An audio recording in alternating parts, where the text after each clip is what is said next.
I was asked a question that I saw as a ridiculous question, but I was asked by somebody who I respect. The question was simply, should an athlete hold out for a championship fight? So here would be how that looks, okay? Somebody becomes the number one contender. They then sit. They don't have a chance to fight for a championship, all right? So let's rework this. Somebody becomes the number one contender in a weight class, but that weight class's championship is already signed. So two guys have to already go and compete, and this number one contender is just sitting there. So after these guys compete, then they're going to have a long layoff before they get signed again. There's a big gap. Does this guy wait all those months later to go up and take them on? Look, I will tip my hat to any idea within this space that you can give me a reference to. If you can come in and tell me, I'm going to do like Penn did in 2007 when he, and fill in the blank, I'll go, that's a great example. And I see the similarities there. Okay.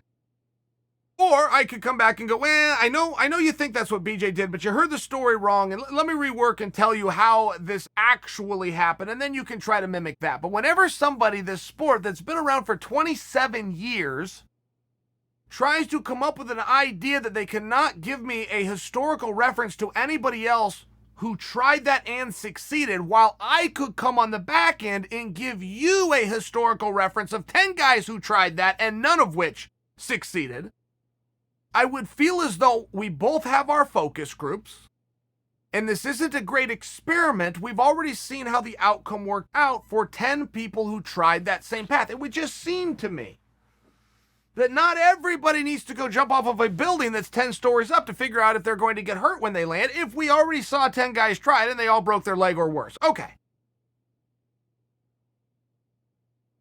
Here's one of the things that must be understood.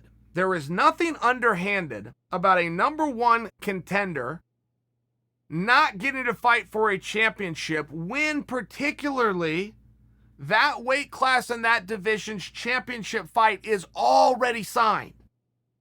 You understand, we're talking two different things here. If you have a champion who does not have an opponent, but one, because he just doesn't, there's no contract in place, or two, because he's hurt, he's out for a period of time, but then a number one contender gets established. And they both kind of have to go through this world of purgatory together until all of the dates and all the things come together. That is a completely different scenario. Many times we have seen a guy become a number one contender, but for that championship, it's already signed, it's already done. So then he wants to wait. You do need to understand what number one contender means. That is not a card. That is not gold that you can go put in a safe. This is not WWE Money in the Bank and you bring that opportunity out anytime you see fit. That's not how it works. The number one contender is specifically that. You are the number one contender right now. No different than the champion. Right now. The champion gets to wait for championship matches. The number one contender gets to wait for absolutely nothing except for another guy in the same weight class with the same claim who's willing to go to work and take that spot from you. There is a recency bias. There is definitely a perception. It is definitely who has done it last. What have you done for me lately? But that's not in the eyes of the promotion or the decision maker or the media. That is in the eyes of the fan. The fan is going to remember what he saw most recently more than what he saw a period of time ago. And if you want to play the weight game, you're welcome to it. I will just tell you, as somebody who has followed this sport extremely closely, I mean, you can ask Google or you can ask me. You're going to get the same answer. I'll play MMA Jeopardy with anybody, anytime, and I'll win. I'm telling you now, there is not a frame of reference over time where anybody has ever waited and gotten anything. That claim has been made, and the reason isn't that you're being punished for waiting. No, not at all. You've already done your job. You did a really great job. But it's just a moving chair. With the championship, there becomes a belt. There is something to signify very clearly who the champion is, and then there is room given. Possession is 9/10 of the law. He is in possession of a belt.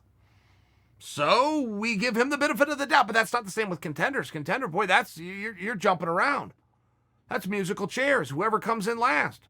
Whoever looks better, whoever puts on a better performance. I'll use a great example for you, but I think that Sterling 100% could go and fight for a world championship and win it. That's a whole nother conversation. Guys could beat him too, but there's nobody he couldn't beat. And I do think with his youth, with his look, with his personality, with his style, with his ability, I think he just checks every box. Absolutely. But I wouldn't argue for you that he didn't lose out on the same night just because of placement of the card. His win over Sandhagen was extremely meaningful, but 2 fights later, same weight class, Brandt fought. Somebody that night, when they set up that card, decided that Brandt was more meaningful than Sterling and Sandhagen, and that's why he got the co-main event spot. I mean, somebody made that decision. Sterling looked amazing. Brandt comes out and knocks out a Sunsao. Pretty amazing, particularly with 1 second left. So what do? That doesn't mean that Brandt gets to beat Sterling. That isn't my point or my contention here in the least. That's not what I maintain. I offer you an example that just happened 2 weeks ago where Sterling became the #1 contender for sure when he choked out Sandhagen. He became the #1 contender. I also offer you an example where potentially he lost it 25 minutes later. I'm not saying that he did. I'm saying that he potentially lost it 25 minutes later. So now if you want to put 5 and 6 months of opportunity to lose it between you and the next best thing, I don't think history's on your side with that. And I think if you look at what happened in 170 pounds, if you look at Gilbert Burns in front of all of the guys that were in front of him as recently as 3 weeks ago, this is right here for you to see. I will listen to your argument.